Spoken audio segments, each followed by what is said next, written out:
In this episode of the podcast, I caught up with 6 of our first 42k runners, Daniel, Mitch, Tom, Brad, Alex and Kim, who just completed the epic 84-kilometre Bali Hope Ultra. Running an ultra marathon is an enormous commitment. It takes months, if not years of preparation, and there are plenty of highs and lows on the journey to the start line. One of the things we always say to our inner community is it's not about the outcome, but it's all about the effort. And when the effort is there, more often than not, the outcome takes care of itself. And in the Bali Hope Ultra, that is exactly what happened. We couldn't be prouder of our runners, and we hope that you enjoy this episode where they reflect on their experience. Welcome back to the First 42k podcast, and I'm here with Daniel Perry, the winner of the 2023 Bali Hope Ultra. I wanted to have a short podcast interviewing all our first 42k runners who took on this race 84 kilometers across the island of Bali to help disadvantaged children, and it's awesome to be able to bring you their journey, as there was many stories that unfolded over the night. So mate, firstly, welcome to the podcast. Thank you. Secondly, congratulations on the win. Thank you. How was it running across Bali, 84 Ks? Yeah, wild experience. I don't think you do all the training like I did with the first 42. Yourself as my coach, and you can do all the training you want. But if you try to have a plan in your head, I reckon it's just out the fucking window straight away. Yeah, straight away. Unreal experience. One thing I was really surprised about is you said that over 84 kilometres you didn't enter the pain cave at all. You didn't get into that hole. That's, I think, a real testament to the training you put in. And one thing that I was really amazed at is you're a FIFO worker. So fly in, fly out, working in the mines, working 12-hour days, 14 days on, 14 days off. It was definitely a challenge working, coordinating with you, coaching you, but so stoked to see you get that result. So very uncommon to have no pain cave. What was it? Just felt like you really hit your straps and executed the run well? Yeah, I don't know. I reckon you told me numerous amount of times throughout the training, consistency is key, time on legs, and the whole way throughout the race it was just, keep being consistent with the hill, just be consistent, down, be consistent, and flats, be consistent. So along with the training, I felt I was pretty consistent, and truth prevailed. It's hard sometimes though when the people you're running against go out a little bit hard. And did you find that you really had to hold your nerve to then be conservative in that moment and not try and match them and where they were going? I'm a pretty inexperienced runner, but the 2 marathons I've done, one of them in the training and then my first one last year, I saw a few people go out hard and then surpass them towards the end, and I just made a mental note every time that just keep to your word and do you, live in the present, and just think about you running the race, and and eventually it paid dividends. Well done.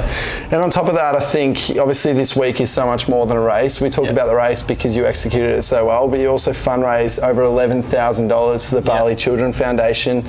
Such an incredible cause that helps disadvantaged children and providing access to education for them. How was Impact Day and the school visit for you? It was probably the best day.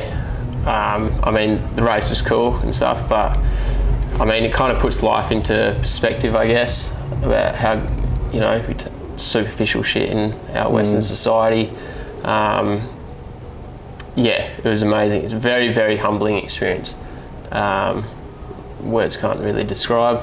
Just felt like I wanted to cry the whole time. It's just such a beautiful day, beautiful foundation. So and I completely agree. Just the happiest children you've ever seen. And definitely. As you said, your words, it really does put it in perspective.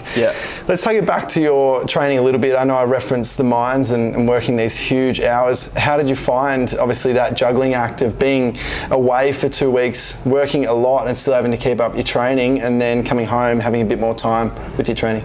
Obviously it was very, very tough. Didn't really like you at some points when you were putting certain meals in the plan, but I think just had to get it done from the start. You always said consistency was key, so I just wanted to follow through with whatever you said, you've done the race before, so yeah, just wanted to make sure I was on track to do my very best. Yeah, nice, mate. Well, I think one thing that we always talk about is obviously consistency, but also nailing the basics. You know, fundamentals first, getting them right. And I felt like all week you were just dialed in. You know, you didn't get too anxious, too worked up about the event. You stayed composed. You carb loaded nicely, and I think hydrated really well. Yeah. And went in rested, and then just executed the plan. I think we watched the video before, which was the sort of celebration. We're here on the closing night of the event, and we watched a 10-minute video that the Bali Hope team have put together, which was just remarkable. But watching that, and I thought, geez, nice. When the 9:30 runners set off, Daniel was the last one. He just held his nerve, and I think 84 kilometres is a long way, and for it to be a first ultra and to get the win, mate, I said at the start, but I'll say it again, congratulations. Thank you very much. Well, I'm now joined by Mitchie Cumming, who was third place at the 2023 Bali Hope Ultra. And Mitchie is one of our first 42k OGs as well. He's been with us from the start for about 2.5 years now. So Mitchie, firstly, congratulations, 84 kilometres across an island. Thanks for having me, Shawnee. Mate, it's an awesome effort. I think such a big feat. You know, we know how far 84 kilometres is, a double marathon, but also the hills, the dogs, the heat. There's a lot of factors out here. Yeah, it's something that I'm incredibly proud of, and yeah, just proud to cross that finish line with every other runner. Yeah, that's it, mate. Well said. And so talk to me about your race. I think, you know, you had some high hopes with this race, hoping to take out the win, which I love. I love that drive. I think being your first ultra, you know, that competitive spirit was alive in you, which is awesome. You didn't just want to knock over the win, you wanted to knock over my record time of the Bali Hope Ultra. And, mate, you didn't give anything short of your best crack. I can assure everyone of that. I think the way you started the run, a bit red hot, fair to say? Oh, yeah, I'm someone that's very competitive and just want to give my best, and yeah, I just have high standards on myself. So, yeah, unfortunately I didn't get the result that I was after, but just to be a part of it, experience the week, yeah, it's something that I'm very grateful for. No, well said. It is so much more than a race. You know, this is something we were talking about before. Like, there is a race element to the week, but it really is this extraordinary week and life-changing week where, you know, through us coming over here, people from all over the world, runners coming together, you've formed these just beautiful friendships that you can take home. People always refer to the Bali Hope crew as the Bali Hope family. And I know that's how I felt back in 2019 when I came here for the first time. I feel it again now. Do you feel like some of the crew that you've become friends with through this week are your family as well? Yeah, I can say that. I reckon I've made lifelong friendships with pretty much each and every person along the week. It's just, yeah, it's been a life-changing experience. I've had the best week of my life. Wow. It's just been amazing, and yeah, just to do it with a bunch of legends, yeah, I couldn't ask for anything more. That's awesome, mate. Well done. And I think, I don't know of any other race like this where you bring together people from all over the world and it's got that philanthropic arm to it, really making a difference for charity as well. So it's very, very special, and hopefully we'll see more of these races pop up around the world. But I think the Bali Hope Ultra, that's the 4th chapter, the 4th edition. It started back in 2019 as the very first event. And we've actually got an episode with Tom Hickman coming out very soon as well, where he's going to talk about how it all started. But this one here being the 4th chapter of the Bali Hope Ultra. So when you face some tough times throughout the run, no doubt, 84 kilometres, it's a long way. How did you navigate yourself through that? What were you thinking about when you were in that pain cave? Yeah, so I did find myself in a bit of a hole at a few different stages, but my dad, who passed away when I was only 11, I had Dad written on my arm, so every time I was struggling or just found myself in a hole, I'd look down at my arm and just think about him and just keep on going until I cross that finish line.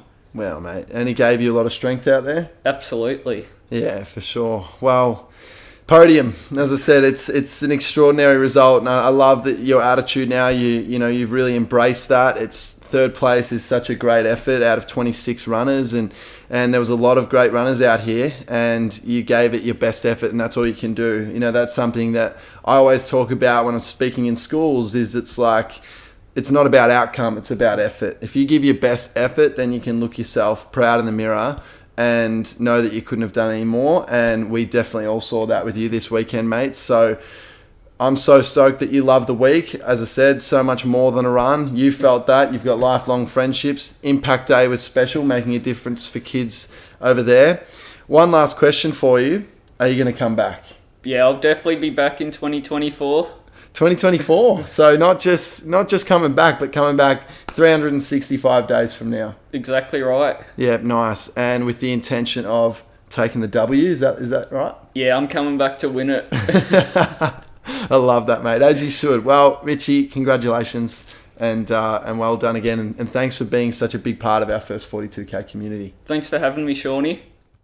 Well, I'm now very lucky to be joined by another First 42k runner and more importantly, Bali Hope Ultra finisher, Tommy Cook. Welcome. Thank you. Mate, talk us through the journey. I know with your lead up to the Bali Hope Ultra, it was a bit unconventional. It was very different to some of the other runners that we were coaching. And you actually had post-tibialis tendonitis. So how did you manage that? I know we'll talk about how we trained you and the things that we adapt, but that must have been frustrating. Yeah, it was frustrating. I think it was getting closer to the race and it just kept flaring up on those long runs. And it was super frustrating. Like after a long run, I wouldn't be able to go on any shakeout runs or any runs for like a week. So that was with about 2 months to go till the ultra. I was starting to have those doubts. The seed of doubt was creeping in, and we adapted with deep water running, which I thought, what the hell is this? You're gonna make me run in a pool?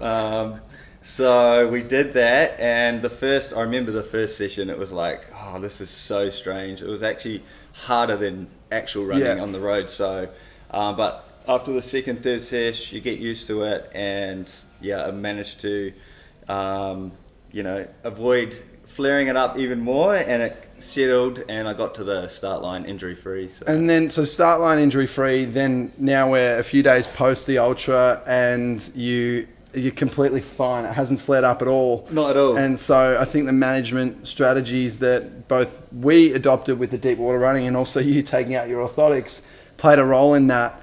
It was so good to see you get it done. You didn't just run 84Ks though, you also added 115 burpees. Yeah, I had to do, so I got to my fundraising target of 5K, and I thought I need to get some more money coming in, so I need to make this challenge just a little bit harder. So for every $100 that came in, I had to do 10 burpees.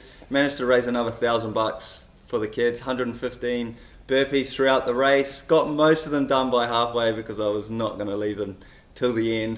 Still had 7 to complete at the finish line. So unreal. So you were running like 5, 10Ks, checkpoint to checkpoint, and then dropping down 10 burpees. Yeah, pretty much every 8 to 9Ks when I had the energy. When my running partner Adam wanted to get some more watermelon or put some nut butter on, I was like, well, I'll bang out some burpees. Nice. Well, I joined you at around 30k into your run, and you look so strong, and I was like, he's going to pull this off. So I was bloody pumped to see that because, as we talked about, I know it was challenging. I know it's frustrating the lead up when injury occurs, and I've done deep water running in the past. It's definitely not fun. As you said, it's harder than the normal running in many cases. You really blow up the system cardiovascularly.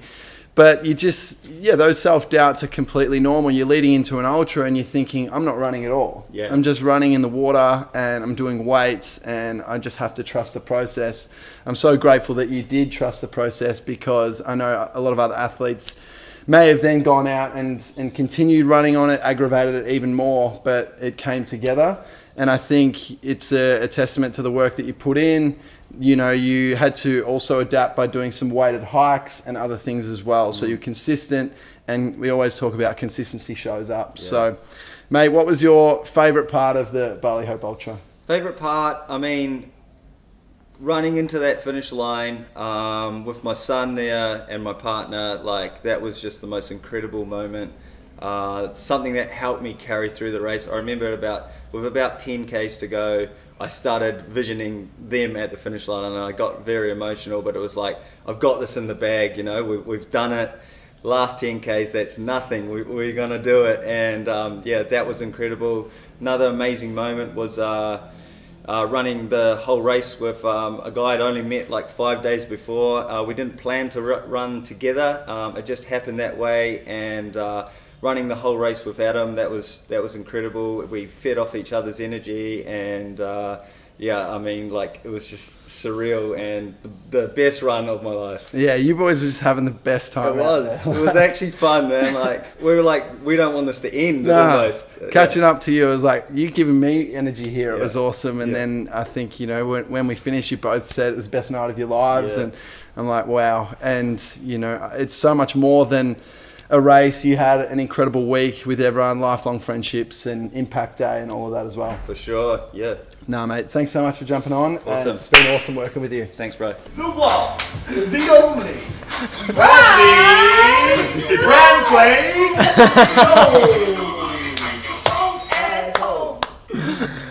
Oh, that's great. Yeah, that was great. We will keep that in. Welcome back to the First 42k podcast. And today I'm very honoured to be sitting next to Brad Knowles, who is another one of our First 42k runners who smashed the Bali Hope Ultra.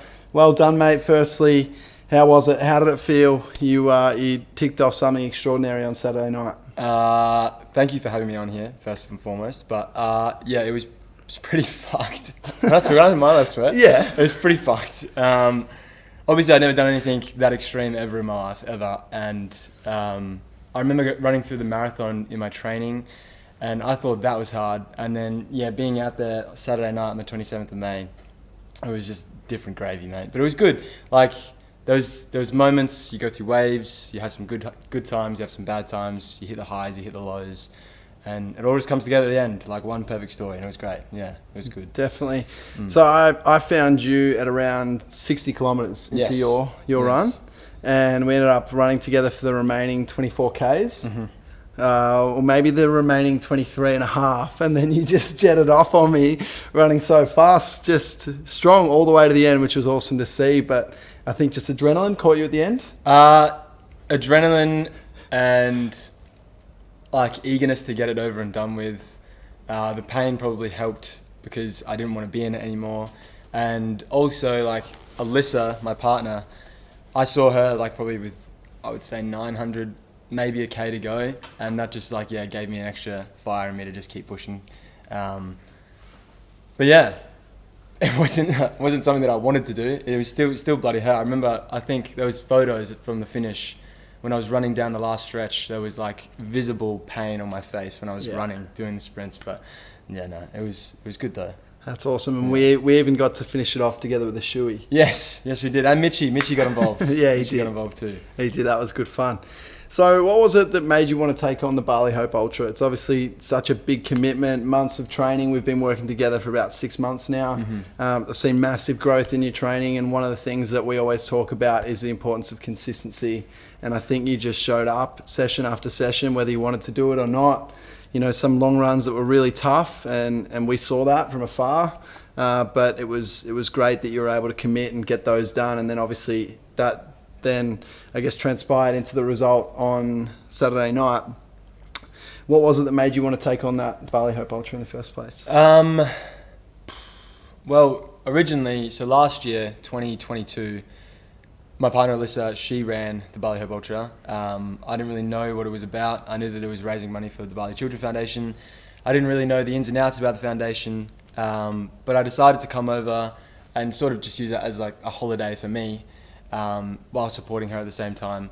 And like going into it, I was very naive. I didn't really know the full extent of how much like the event was going to change the people that were a part of it.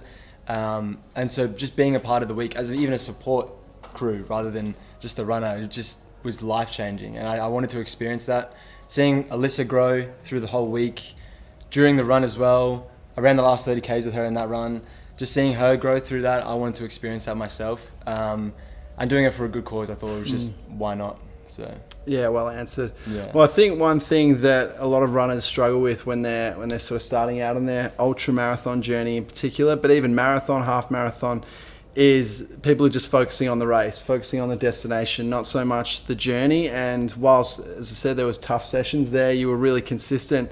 What do you think it was? Why did you show up as you did? Why were you putting in that work when you perhaps didn't want to? Well, I've always sort of prided myself on being consistent in anything in life. I think early on in my life, I wasn't really active. I didn't really dedicate time to doing things consistently. I wasn't committed to doing things that were probably going to better myself. And so towards my late teens into my early 20s, I started to pride myself on being healthy, being fit, and doing things regularly to better myself. And I thought, look, there's no point half-assing the ultra, so may as well just be consistent and do every single run, because otherwise I'm probably not going to enjoy it as much as I did, and it's going to hurt a lot more than it did. So, but yeah, I just pride myself on being consistent. It's just, I think that's just who I am at the moment. Yeah, I love that.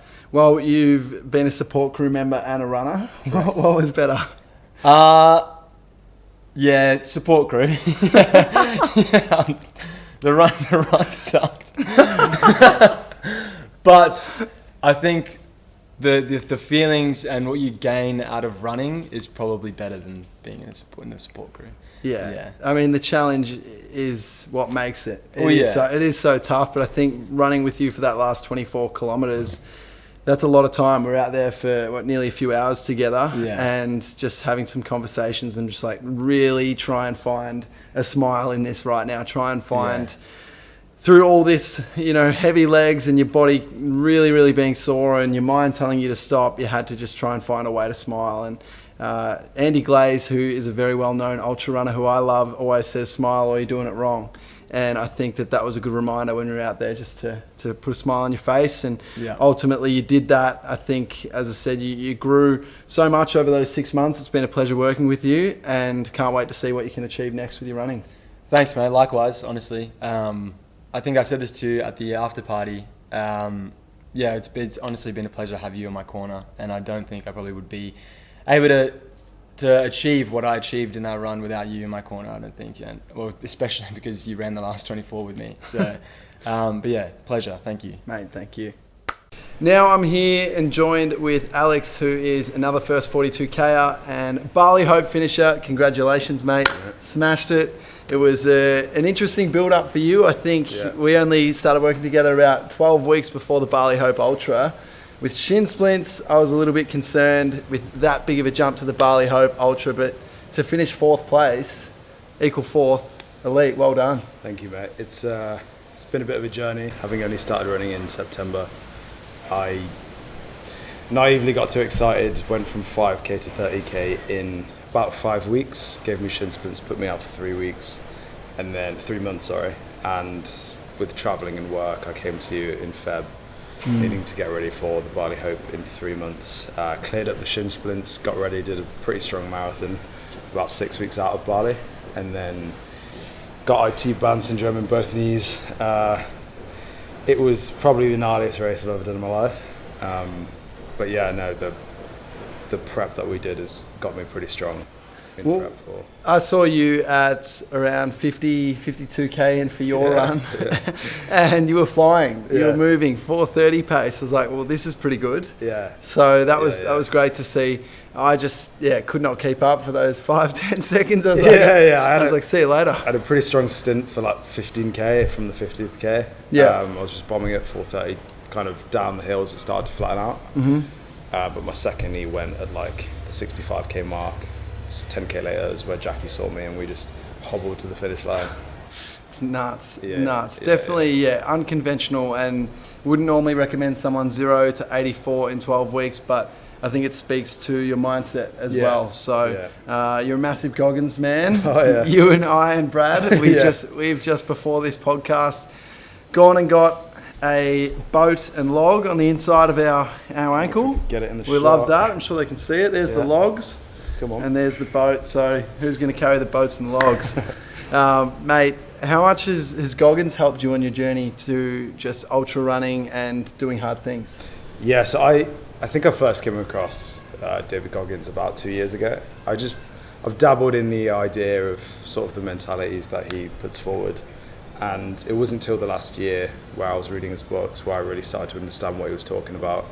He gets coined and labelled as kind of this mental guy, this crazy guy who takes things too far, but there's a hidden gem in what he's talking about. And as soon as I got into the ultra world, it was that mindset just gets you through. I had excruciating knees for 10.5 hours. I was in a lot of pain. I was taking heavy painkillers. I wasn't doing anything, and Goggins just made me bomb those 430s down the hill, which you can keep up with. That was the only way I could do it.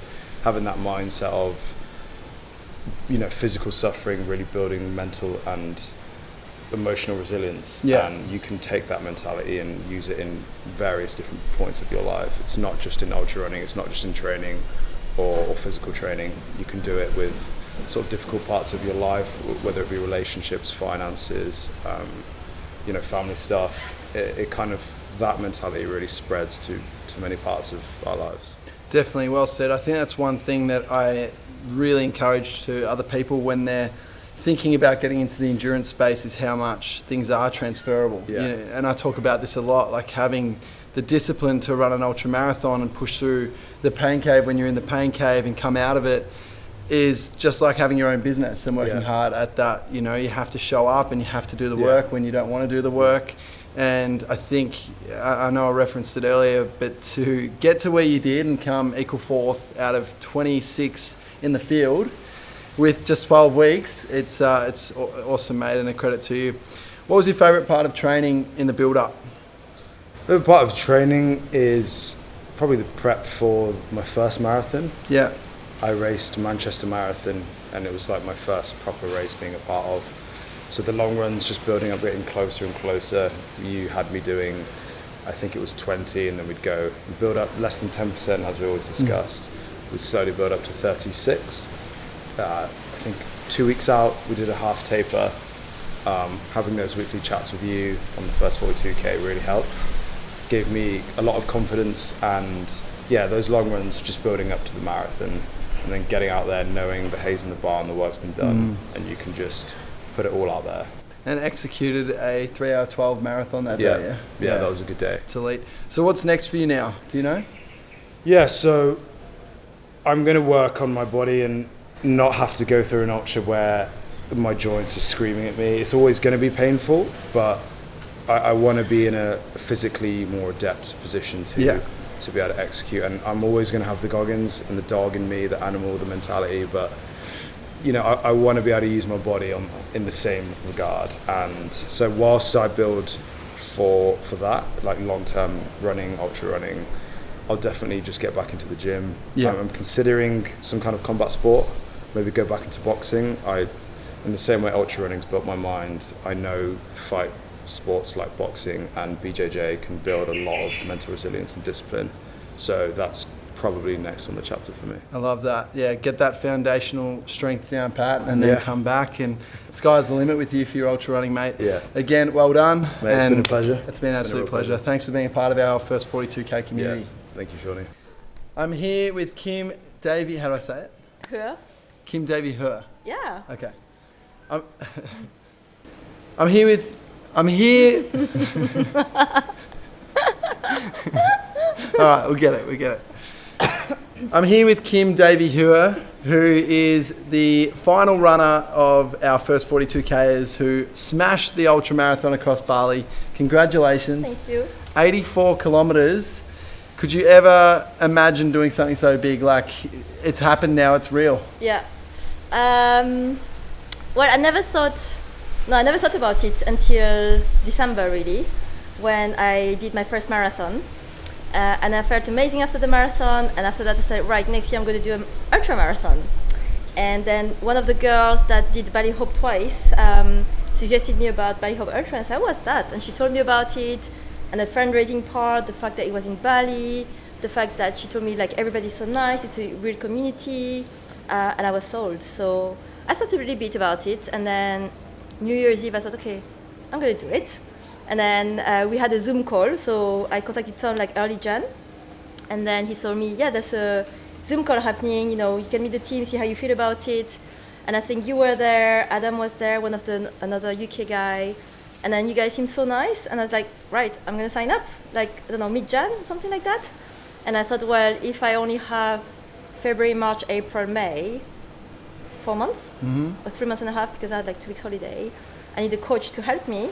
and you were there, and knowing that you will be there at the event really like reassured me. So I was like, right, and you seem nice and knowledgeable, and with all your experience, and I love the fact that also all your big runs that you've done for charity, I think that really like spoke to me. You know, you're not just like a random coach, you know, you also believe in a cause, and I think for me it was important to connect with you. Yeah, nice. Well, thank you very much. It's very, very nice words, and I think, yeah, from the moment that you got started, I could see your passion. I could see that you were excited to take on this big challenge, and it was a big challenge. As you said, the furthest you'd run was a marathon, so we were doubling that, and 84 kilometers is definitely intimidating at times, but I think the way that you really listened to what we had to say as coaches at Fist42k with our programming, that sort of thing, and we still allowed you to do what you wanted to do. So I think that's one thing that people need to understand as well. Like, as running coaches, we want to make sure that the athlete is enjoying it first and foremost, because if you're not having fun, then what's the point? That's what I loved, you know, when we're training is,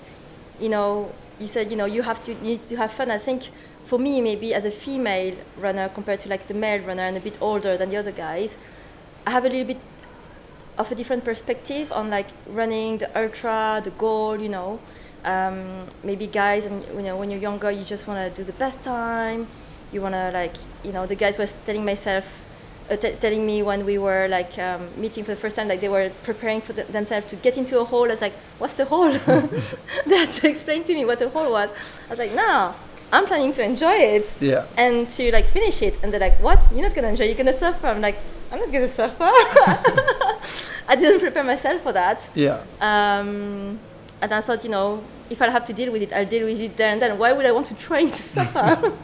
I love that. It's you went in really positive, and you did face tough moments. Obviously, 84 kilometers. There's going to be periods of time when you're going to go through a dip. It's inevitable, but then you come out of it. Dip? And What dip? exactly. Since talking to you after the ultra, you're like, oh yeah, like that part was a little bit hard. Is that what people mean by in the hole? I'm like, yeah, that's in the hole or the pain cave. You're like, oh, that wasn't too bad. No. So yeah, I think your positivity really showed and really sort of shined through in that ultra marathon, which was really cool. But yeah, with the training, it was like, you know, you still had your Tuesday night speed session with a group that you wanted to do. You had a Wednesday night strength class with friends that you wanted to go to. You had Thursday night Run Dusty, where you went and had a social run and then a couple of beers after. Yeah. So it was like, okay, well, let's make all those things still work, because that way you're going to love your training. Exactly. But then let's add in some other things. So if we needed to build your mileage so that you could run 84 kilometers, it was, okay, let's do this Run Dusty run on a Thursday, the 5K,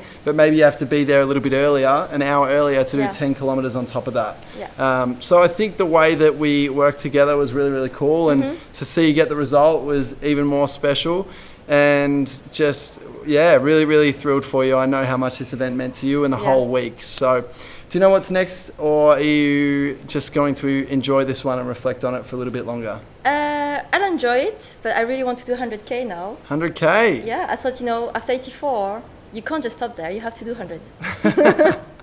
I love it. I think it's something where, like, now, you know, I'm 3 weeks away from running my first 200-mile race, and people are like, how the hell, like, how can you 200 even... miles. How many kilometers is that? 320 kilometers. Yeah, and they're like, how can you do that, this sort of thing? But 4 years ago, when I ran my first Bali Hope Ultra, I wasn't then thinking about 200 miles, you know? Yeah. So it was, I did the Bali Hope Ultra, then I thought about 100k, and then 100 miles, and that's sort of how it happens. So I love that you were able to find some enjoyment throughout that ultra marathon. I really saw that, like, you were having a lot of fun out there. And a lot of other people probably didn't have that same attitude, and then that's now reflecting why you want to continue on and do 100k when they don't want to. So it was an absolute honour to have you a part of our Fist42k community, and we're glad that you love training with us. We loved helping you out and coaching you. Wishing you all the best with this 100k later this year. Thank you. I loved having you as a coach, and I loved our accountability call as well. Yeah. I think that really helped to like keep the momentum and have this like human experience, you know, because I think a lot of like coaching programs sometimes it's just like a plan, WhatsApp, and I think the accountability call really like help you connect with a coach, and help to get to know each other. Definitely. And, what did you say the first day we met in Bali? You're like, oh, you're real, you're here. I was like, is he here? You're here in real life. No, absolutely. Well, it's so nice to meet you in person too. Yeah, lovely to meet you too. Well done, Kim. Thank you. We hope that you love the podcast, and if you did, please leave a review and share it with others. Did you know that you can train with us at Fist42k for as little as $9.95 per week? If you're looking to fall in love with running and achieve your first 5k, 10k, half marathon or marathon, unlock your 1 week free trial at fist42k.com.au. I'd like to thank our partners at HGG Performance for providing the podcast space. HGG Performance manufactures strength and rehabilitation equipment, which is hugely beneficial for runners looking to improve performance and prevent injury. Use the code FIRST42K for 10% off their products. Until next time, live happy and run strong.